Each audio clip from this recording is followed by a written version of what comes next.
வணக்கம் Kaverians. Back to basics அப்படின்னு தான் சொல்லணும். இன்றைக்கி என்னென்னா நம்ம என்ன மாதிரி இன்வெஸ்ட்மெண்ட் அண்டர்டேக் பண்ணணும். தட் இஸ் டைரெக்டாக இன்வெஸ்ட் பண்ணுறதா, இல்லாட்டா மியூச்சுவல் ஃபண்டில் காசை கொடுத்துட்டு அப்படியே ஒதுங்கி நின்று வேடிக்கை பார்க்குறதா, இல்லாட்டா அதர் டைப் ஆஃப் இன்வெஸ்ட்மெண்ட் எது பண்ணால் நல்லாயிருக்கும். இப்போ எல்லாருக்குமே ஒரு பயம் வந்திருக்கும். டைரெக்டாக இன்வெஸ்ட் பண்ணனால தான் நமக்கு நிறைய லாஸ் ஃபேஸ் பண்ணுறோமா அப்படிங்கிற ஒரு பயம் வந்திருக்கும். இந்த மாதிரி டைரெக்டாக பண்ணுறதோட ஏன் ஒரு மியூச்சுவல் ஃபண்டு இல்லாட்டா வேறு அதர் ஃபார்ம் ஆஃப் இன்வெஸ்ட்மெண்ட் பண்ணியிருக்கலாமே, இந்த லாஸை கூட தடுத்து நிறுத்திருக்கலாமே அப்படின்னு கூட நிறைய பேருக்கு தோணும். ஆனால் அதை தயவுசெய்து செய்யாதீங்க அப்படின்னு நான் சொல்லுவேன். இந்த வீடியோ முடிகிறப்ப உங்களுக்கே தெரிஞ்சிடும், இந்த டைரக்ட் இன்வெஸ்ட்மெண்ட் தான் அமங் மெனி மெத்தட்ஸில் அதுதான் பெஸ்ட் அப்படின்ட்டு.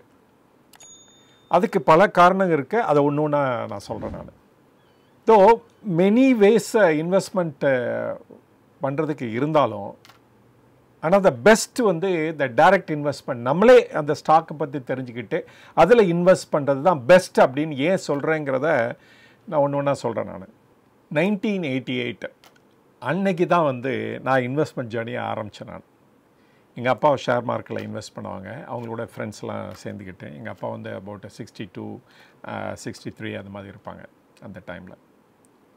அப்போ தான் என்னுடைய ஃபஸ்ட்டு இன்வெஸ்ட்மெண்ட் ஜேர்னியை ஆரம்பிச்சிச்சு. நிறைய வீடியோவில் இதை பற்றி நான் சொல்லியிருக்கேன். நான் அப்போல்லாம் நிறைய ஆப்ஷன்லாம் கிடையாது.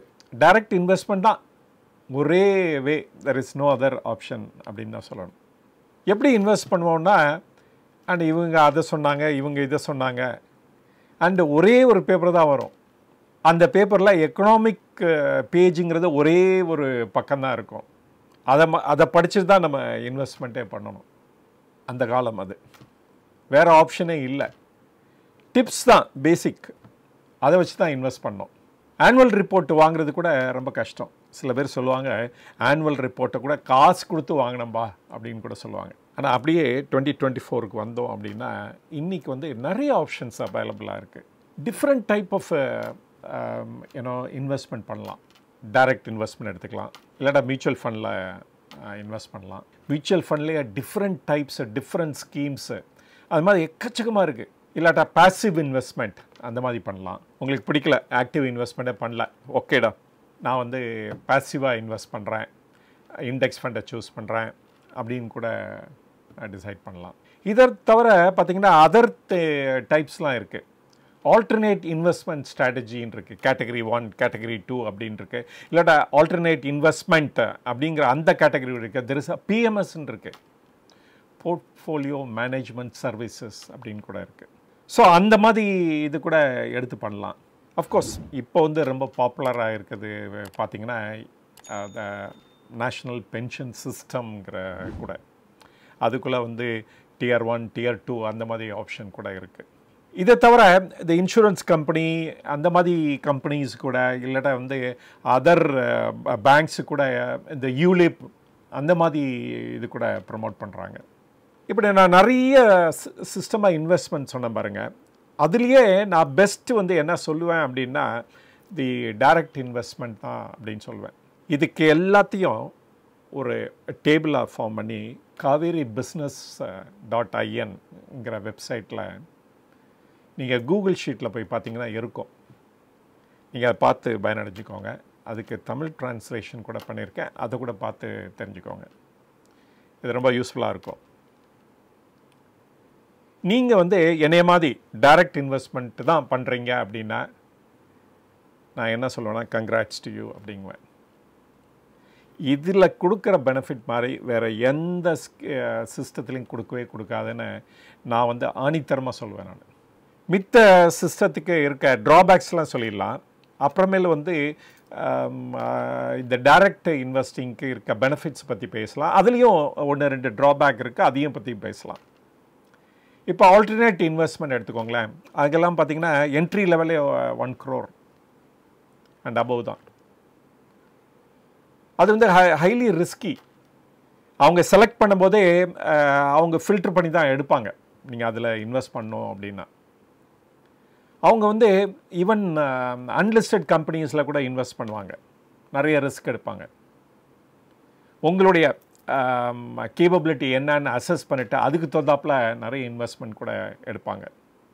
ஸோ அது வந்து தர்ஃபோர் அது வந்து நிறைய ரிஸ்க் உண்டு, அதே சமயத்தில் ரிவார்டும் உண்டு. சம்டைம்ஸ் வந்து ஜாக்பாட் கூட அடிக்கலாம். ஸோ அதனால் ஹை நெட்வொர்த் இண்டிவிஜுவல்ஸ்லாம் அதில் பார்ட்டிசிபேட் பண்ண முடியும். பிகினர்ஸ் வந்து அதில் ட்ரை பண்ணுறது அர்த்தம் இல்லை அப்படின்னு எடுத்துக்கலாம். தென் போர்ட்ஃபோலியோ மேனேஜ்மெண்ட் சர்வீசஸ், இது கூட என்ட்ரி லெவல் பார்த்தீங்கன்னா 50 lakhs அண்ட் அபவ். அங்கே வந்து ஒரு ஃபண்ட் மேனேஜர் இருப்பார். அவர் வந்து அவருடைய ஃபிலாசபிக்கு தகுந்தாப்பில் அந்த இன்வெஸ்ட்மெண்ட் எடுப்பாங்க. மேபி ஒரு 15-20 ஸ்டாக்ஸ் வரைக்கும் இன்வெஸ்ட் பண்ணுவாங்க.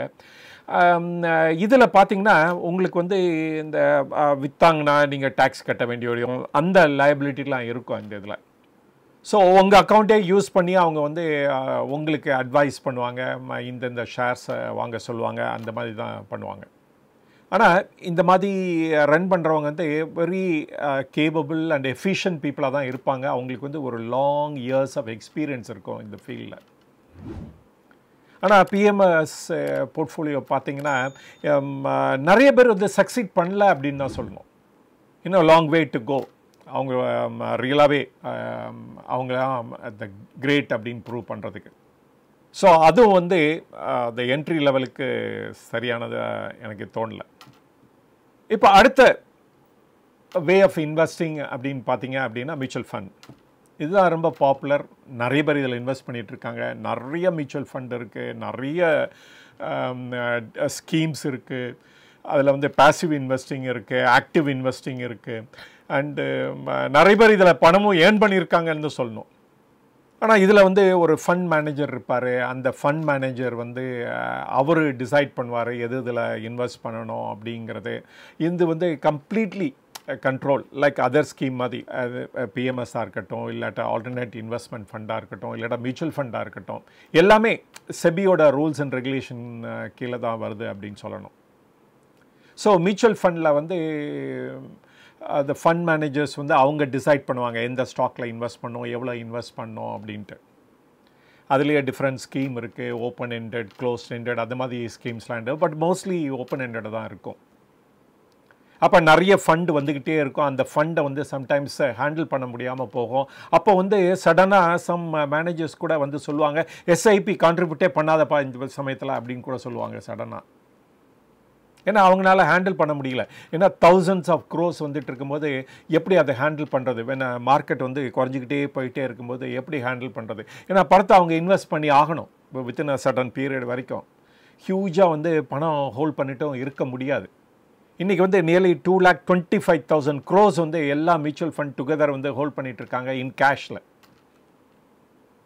ஆனால் அவங்க தான் அந்த பிக்கஸ்ட் பையர் இந்த மார்க்கெட்.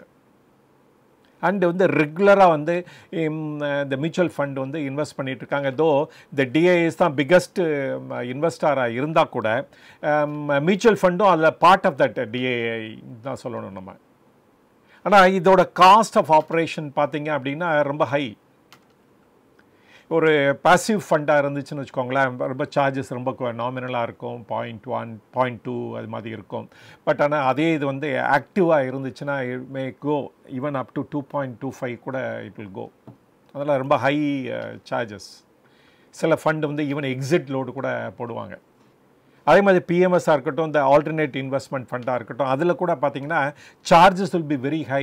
ப்ராஃபிட் ஷேரிங் கூட இருக்கும். அதில் சக்சீட் பண்ணிட்டீங்கன்னா ப்ராஃபிட் ஷேரிங் இருக்கும். ஸோ மியூச்சுவல் ஃபண்டு மாதிரி தான் ஆல்மோஸ்ட் அதெல்லாம் ஆப்ரேட் ஆகிட்ருக்கும், ப்ளஸ் ப்ராஃபிட் ஷேரிங். ஸோ இந்த வருஷத்தில் மியூச்சுவல் ஃபண்ட் எடுத்துகிட்டு பார்த்தீங்க அப்படின்னா 0 ரிட்டர்ன் தான். எல்லாம் 1 year ரிட்டர்ன் பார்த்தீங்கன்னா 0. ஆனால் இது நாட் ஓன்லி இந்த இன்வெஸ்ட்மெண்ட் ஆக்டிவாக இருந்தால் கூட நீங்கள் வந்து ஆஸ் எ பாசிவ் இன்வெஸ்டர் தான் ஆக்சுவலாக. மார்க்கெட்டை பற்றி நிறைய தெரிஞ்சிக்க மாட்டீங்க, ஏன்னா அவங்களுக்கு டைம் இருக்காதுங்கிற அந்த காரணத்தினால அவங்கக்கிட்ட கொடுக்குறீங்க. உங்களோட பிஸி ஷெட்யூல்னால நீங்கள் மேனேஜ் பண்ண முடியலன்னு நினச்சி வந்து இந்த ஜாப் அவங்ககிட்ட கொடுக்குறனால அவங்க வந்து பண்ணுறது தான் உங்களுடைய தலைவிதியை தீர்மானிக்கும் அப்படின்னு சொல்லிடலாம். ஆனால் லாங் டேர்மில் அதில் இன்வெஸ்ட் பண்ணி வச்சுருந்தீங்கன்னா மேபி 20 years or 25 years வச்சுட்டு இருந்தீங்கன்னா சைஸபிள் ரிட்டர்ன் கொடுக்கும். 100%. ஏன்னா பாஸ்ட் ஹிஸ்ட்ரியை வச்சு சொன்னோம்னா அவங்களும் வந்து நிறைய வேஸ் அண்ட் மீன்ஸை வந்து அடாப்ட் பண்ணி அண்டு அந்த யூனிட் ஹோல்டர்ஸுக்கு எப்படியெல்லாம் பெனிஃபிட் கொண்டாடணும் அப்படின்னு வந்து ஒர்க் அவுட் பண்ணுவாங்க. மல்டி அசெட் அப்படின்ட்டு கோல்டு நல்லா இருந்தால் அதில் இன்வெஸ்ட் பண்ணுவாங்க, அண்டு ஈக்விட்டி நல்லா இருந்தால் அதில் இன்வெஸ்ட் பண்ணாங்க, அப்படி இல்லைன்னா டெட்டுக்கு போவாங்க. அது மாதிரி டிஃப்ரெண்ட் டைப், அது டிபெண்டிங் ஆன் த ஸ்கீம் பொறுத்து இருக்குது. இது ட்ராபேக்காக இல்லைன்னு பார்த்தீங்கன்னா ட்ராபேக் இதில் இருக்குது. என்ன அப்படின்னா ஒன்று வந்து யூஆர் கெப்ட் இன் டார்க்கு. அவங்க என்ன பண்ணுறாங்க, ஏன் பண்ணுறாங்க, இதை ஏன் செய்கிறாங்க அப்படிங்கிறது உங்களுக்கு தெரியவே தெரியாது. ஸோ ரிட்டர்ன் எல்லாம் வந்து லாங் ரனில் தான் பார்க்க முடியும். ஒரு 5 வருஷம் 7 வருஷம் அதுக்கப்புறமேல் தான் உங்களுக்கு தெரியும் அந்த மாதிரி இது ப்ராஃபிட்டபுளாக இருக்கா இல்லையா அப்படின்ட்டு.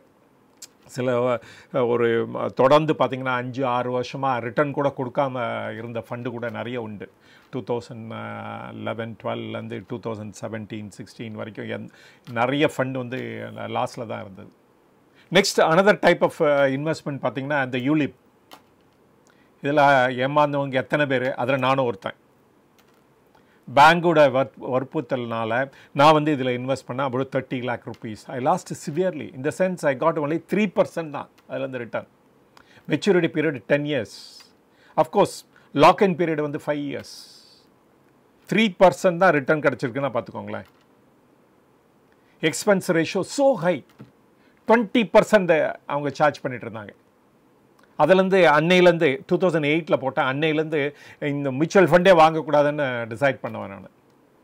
அப்புறமேல லேட்டரான் தான் எனக்கு தெரிஞ்சது எப்பொழுதுமே இன்வெஸ்ட்மெண்ட்டையும் இந்த லைஃப் இன்சூரன்ஸும் சேர்த்து நம்ம பார்க்கக்கூடாது. ஆக்சுவலாக இன்வெஸ்ட்மெண்ட் வேறு, அந்த லைஃப் இன்சூரன்ஸ் வேறு அப்படின்ட்டு நமக்கு வந்து அது பிரிச்சுக்க தெரியணும். நீங்கள் ரியலாக லைஃப் இன்சூரன்ஸ் வாங்கணும், அதுக்கு தனியாக ஒரு எல்ஐசியோ இல்லாட்டா அதர் லைஃப் இன்சூரன்ஸ் ப்ரொவைட் பண்ணுறவங்ககிட்ட போய் ஒரு term insurance, simple life insurance எடுக்கிறது தான் பெட்டர். அதை வந்து இன்வெஸ்ட்மெண்ட்டோட லிங்க் பண்ணாமல் இருக்கிறது தான் பெட்டர். இந்த யூலிப்பை ப்ரொமோட் பண்ண நிறைய பேர், like including State Bank of India, அவங்க பண்ண மோசடினால் இந்த ஸ்கீமுக்கே மதிப்பே இல்லாமல் போச்சு ஆக்சுவலாக. அப்புறமேதான் என்பிஎஸ் இப்போ இந்த Tier 1 Tier 2 அது மாதிரி இருக்கிறதுனால இது வந்து நீங்கள் வந்து ஹெவியாக ரிட்டர்ன்லாம் எதிர்பார்க்க முடியாது. நீங்கள் என்ன எதிர்பார்க்கலாம் அப்படின்னா, உங்கள் ரிட்டையர் ஆகிற டைமில் உங்கள்கிட்ட ஒரு சைசபிள் கார்பஸ் இருக்கும், நிறைய பணம் இருக்கும். அதனால் உங்களுடைய என்ன கோல்டன் இயர்ஸ்ன்னு சொல்லுவாங்க பாருங்கள், அது வந்து ஒரு பணத்துக்காக எதுவும் கஷ்டப்பட வேண்டியது இல்லை அப்படின்னு கொண்டாந்து வந்த சிஸ்டம் தான் அது. அதனால் பெரிய லெவலில் வந்து ரிட்டர்ன்லாம் எதிர்பார்க்க முடியாது அதுலேருந்து. ஆனால் மினிமம் கம்ஃபர்டபுள் 8% கிடைக்குதுன்னா இஸ் அ பெஸ்ட் ரிட்டர்ன் அப்படின்னு. ஆனால் அதை மேனேஜ் பண்ணுற அத்தாரிட்டிஸ் எல்லாமே அவங்க வந்து இந்த பெஸ்ட் கம்பெனிஸ் தான் இன்வெஸ்ட் பண்ணுறாங்க, or corporate bonds or the government செக்யூரிட்டிஸில் தான் இன்வெஸ்ட் பண்ணுறாங்க. அதனால் மோர் தென் 8% தான் கிடைக்கும். பட் இருந்தாலும் அந்த நம்மளுடைய லிமிட் என்ன வச்சுக்கணும் அப்படின்னா, எதிர்பார்ப்பு எது வச்சுக்கணும் அப்படின்றது 8% மேலே வச்சுக்கக்கூடாது. அதுக்கு மேலே எது கிடைச்சாலும் அது ஒரு போனஸ் அப்படின்னு தான் எடுத்துகிட்டு போகணும். ஆனால் இப்போ இருக்க ட்ராபேக் என்னென்னா ஆனுட்டி. ஏன்னா அதில் வந்து 7% தான் கிடைக்கிது ரிட்டர்ன். பட் அதர்வைஸ் வந்து இது எக்ஸலன்ட் சிஸ்டம், எல்லாருமே அதில் என்டர் பண்ணணும். நம்ம வேறு அதர் மெத்தடையை வச்சு இதை கம்பேர் பண்ணவே கூடாது ஆக்சுவலாக இன்ஃபேக்ட். பட் Tier 2 என்பிஎஸில் பார்த்தீங்கன்னா இட்ஸ் அ ஃபென்டாஸ்டிக். ஏன் அப்படின்னா இதோட காஸ்ட் பாருங்கள், தட் மேனேஜர்ஸோட cost, there is expense ratio வந்து இருக்கிற இதுலேயே தான் லோவஸ்ட்டு. எந்த மியூச்சுவல் ஃபண்டும் இவங்க பக்கத்தில் கூட வர முடியாது, அந்த லெவலுக்கு லோவஸ்ட்டு காஸ்ட் இந்த Tier 2வில் கொடுத்துருக்காங்க. இது கூட ஒரு ஆல்டர்னேட் மெத்தட் அப்படின்னு எடுத்துக்கலாம். நம்ம எனி டைம் கூட எக்ஸிட் ஆகி வெளியே வரலாம். ஸோ இந்த அத்தனை ஸ்கீம் இப்போ நான் பேசினேன் பாருங்கள், அத்தனை இதுலேயும் நிறைய ட்ராபேக்ஸ் இருக்குது. இப்போ மியூச்சுவல் ஃபண்டு இன்வெஸ்ட்மெண்ட்டில் எடுத்துட்டிங்கன்னா உங்களுக்கு எந்த நாலேஜுமே இருக்காது ஷேர் மார்க்கெட்டில், ஆர் அதர் ரொம்ப இம்பார்ட்டன்ட் லைக் டாக்ஸேஷன் லாஸ், அதை கூட தெரிஞ்சிக்க மாட்டேங்க நீங்கள். உங்களுக்காக யாரோ ஒரு பெனாமி ஒர்க் பண்ணிகிட்டு இருப்பாங்க, அவ்வளோதான். பட் டைரக்ட் இன்வெஸ்ட்மெண்ட்டில் என்னென்னா, இதில் வந்து எந்த லாக்இன் பீரியடும் கிடையாது. நீங்கள் வந்து கண்டினியூஸாக படிச்சுக்கிட்டே இருக்கணும், தெரிஞ்சுக்கணும். அட்லீஸ்ட் ஒரு 2 to 3 hours ஆகுது நீங்கள் டிவோட் பண்ணணும். அண்டு வந்து இந்த பிகினிங்கில் வந்து இதனால் ஒரு பெரிய ரிட்டர்ன் இருக்காது. ஆனால் போக போக படிப்படியாக வந்து இது வந்து நல்ல ரிட்டர்ன் கொடுக்க ஆரம்பிக்கும். பார்க்கலாம், நீங்கள் ஒரு 5 வருஷம் ஒரு 6 வருஷம் முடிஞ்சோன்னே பார்க்கலாம், உங்கள் போர்ட்ஃபோலியோ வந்து நல்லா வெகுவாக இன்க்ரீஸ் ஆகிட்டே இருக்கும். இது கண்கூட பார்க்க முடியும். அண்ட் அதே சமயத்தில் உங்களோட நாலேஜ் இதர் மேக்ரோ லெவலாக இருக்கட்டும், இல்லை மைக்ரோ லெவலாக இருக்கட்டும், இல்லைனா கம்பெனிஸோட பர்ஃபார்மன்ஸாக இருக்கட்டும், அதை எப்படி அனலைஸ் பண்ணுறது அத்தனையும் நீங்கள் தெரிஞ்சிருப்பீங்க இந்த 5-6 வருஷத்தில். இதை தவிர வந்து இந்த டேக்ஸ் லாஸு, அதோட அப்டேஷன் எல்லாமே உங்களுக்கு தெரிஞ்சுக்கிட்டே இருக்கிறனால ஃபினான்ஷியலி வெல் வேர்ஸ்டு இண்டிவிஜுவலாக இருப்பீங்க. இதுதான் அந்த பிக்கெஸ்ட் பெனிஃபிட். ஸோ ஒரு கம்பெனி மட்டும் தெரியாமல் நீங்கள் macro, micro and other tax laws அத்தனையும் தெரிகிறனால உங்கள் ஃபினான்ஷியல் லிட்ரஸி லெவல் வந்து ரொம்ப ஹை லெவலாக இருக்கும். ஸோ நீங்கள் ரிட்டையர் ஆகிறீங்கன்னு வச்சுக்கோங்க. ஸோ உங்கள் ஒர்க்லேருந்து தான் ரிட்டையர் ஆகிருப்பீங்க, but not from the world. அப்போ வந்து இந்த நாலேஜை யூஸ் பண்ணி அப்புறம் இந்த ரிட்டையர் ஆனால் கூட நீங்கள் வந்து வெல் வெஸ்டாக இருப்பீங்க. அந்த இன்வெஸ்ட்மெண்ட் ஜேர்னியை கண்டினியூ பண்ண முடியும். அண்ட் வந்து அப்போ வந்து இட் வில் பி ரொம்ப ரிவார்டிங்காகவும் இருக்கும் உங்களுக்கு. ஏன்னா அப்போ வந்து உங்களுக்கு நிறைய டைம் இருக்கும். அப்போ வந்து இது வரைக்கும் கேதர் பண்ண நாலேஜை அப்போ அங்கே யூட்டிலைஸ் பண்ணுறதுக்கும் சந்தர்ப்பம் கிடைக்கும் உங்களுக்கு. அதனால் அது வரைக்கும் ஏர்ன் பண்ணதோட அந்த ரிட்டையர் ஆனோன்னா இன்னும் பியூட்டிஃபுல்லாக ஏர்ன் பண்ணுவீங்க. ஸோ இதனாலேயே நான் சொல்லுவேன், நான் இந்த டைரக்ட் இன்வெஸ்ட்மெண்ட் தான் எல்லோரும் அடாப்ட் பண்ணணும். அப்படி அடாப்ட் பண்ணுறவங்க அவங்க financially the literate at the highest லெவலுக்கு ரீச் ஆவாங்க அப்படின்னு நான் ஃபீல் பண்ணுறேன். ஸோ இந்த டிஃப்ரெண்ட் மெத்தட் அண்ட் ஸ்கீம் அத்தனையுமே வந்து cauverybusiness.in இருக்குது. போய் பார்த்து தெரிஞ்சுக்கோங்க.